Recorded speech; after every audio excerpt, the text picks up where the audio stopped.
Yo, what is going on, everyone? I'm back with another review video. It is going to be on my Cerapad Kin.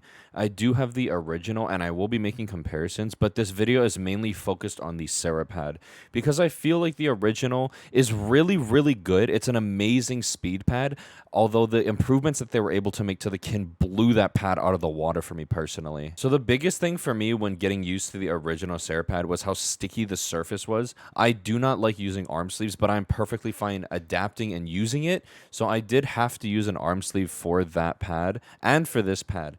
The main thing with the original, though, was any sort of palm contact was incredibly sticky. It felt like my hand was like cemented into the pad where I wouldn't be able to move it around as freely as I am on the Kin. And really all that inhibits is going to be how far I have to pull up my arm sleeve, which is perfectly fine. I don't mind adapting to simple things like that. You can pick up one of the arm sleeves from their website when you go to purchase it, and it just makes it a lot easier because I feel like you would want something that doesn't have a whole lot of palm contact. So I feel like the sleeves with the thumb hole are going to be the most beneficial. Other than the sticky surface, it was incredible to use the original Cerapad. It is one of my favorite pads. I just wish that they were able to retain the lack of like stickiness that they were on the Kin to the original. One of the biggest things for me on the original was the amazing low initial friction and the silky like feeling when you would swipe left to right or any sort of tracking felt so effortless and so good. And then I do feel like it retained a bit of stopping power. I'm not too sure how others feel about that. I just feel like I was able to stop pretty well on the original Cerapad. The biggest change to the surface is definitely going to be the speed in general. I feel like the initial friction is ever so slightly a bit heavier. It's still very effortless if you actually just do this kind of motion. And the glide, I feel like, is a little bit heavier. It feels close to a cloth control pad, but not really, if that makes any sense. Like a fast cloth pad is kind of what the glide feels like to me now, but the stopping power is incredible. You can see with a simple glide test that it's going to stop amazingly. It has such good stopping power. I was able to get used to this pad for anything. I could use it for Valorant or Apex. Aim training, I hit tons of new scores with this pad, and it has easily been a pad that I keep going back to. Even when I test other control pads, I do always come back to the Kin, and I just end up loving this pad so much. And I am one to like control pads, so if you also like control pads and want to try hard pad, this is easily the best gateway into that.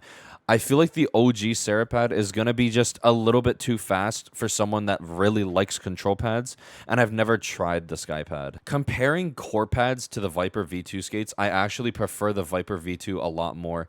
Maybe it's because my XM1 has so much use that those skates are maybe deteriorating, but these feel so good on this pad. It's probably because it's also rounded. Using something like the Final Mouse stock skates, I feel are way faster. Even when I use them on the Phantom, I felt like these skates are actually fast because when I switched the core pads, it was terrible. I actually really like the stock skates on the Final Mouse, and I feel like this is really nice. This is probably what I would want if I was playing Apex.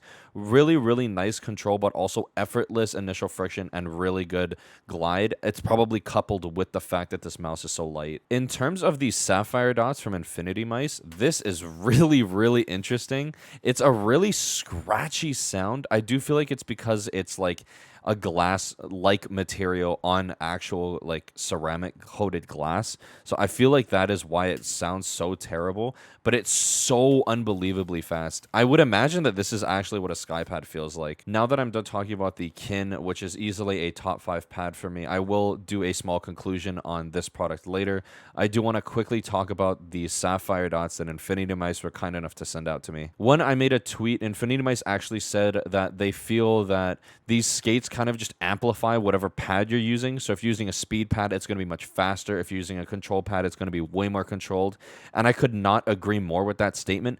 I do feel like when I use these on the Vancer Ice just a little bit during my review, it was way the pad felt so much faster than what I was used to when using my XM1 or my Vaxi XE on it. I do feel like hybrid pads actually work really well for these skates too. I tried them on a Heian. A GameSense Rush actually probably gave me the most balanced experience. I feel like that is because it's a hybrid pad, so I was able to get a really, really nice control while also being able to retain a lot of stopping power. When I used it on the Padsmith TOD, it was just way too slow. And the other thing too is if you have these skates and you tend to be a heavy-handed person, these actually dig into your pad way more than you would think. When I use them on my Artist and Xsoft, I was actually digging into the pad constantly.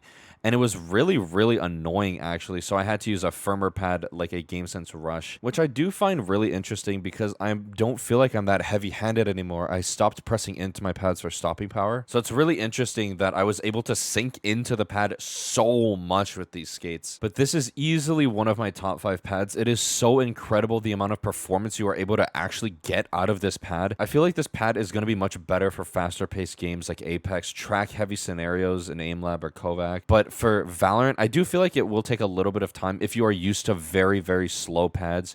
QCK, shitty, glorious mouse pad, GameSense radar. I feel like all of those pads, this will actually be a slight adjustment period, but I do think that this pad has more benefit than the others do. But yeah, that's pretty much all for my review, and I'll see you in the next upload. Peace.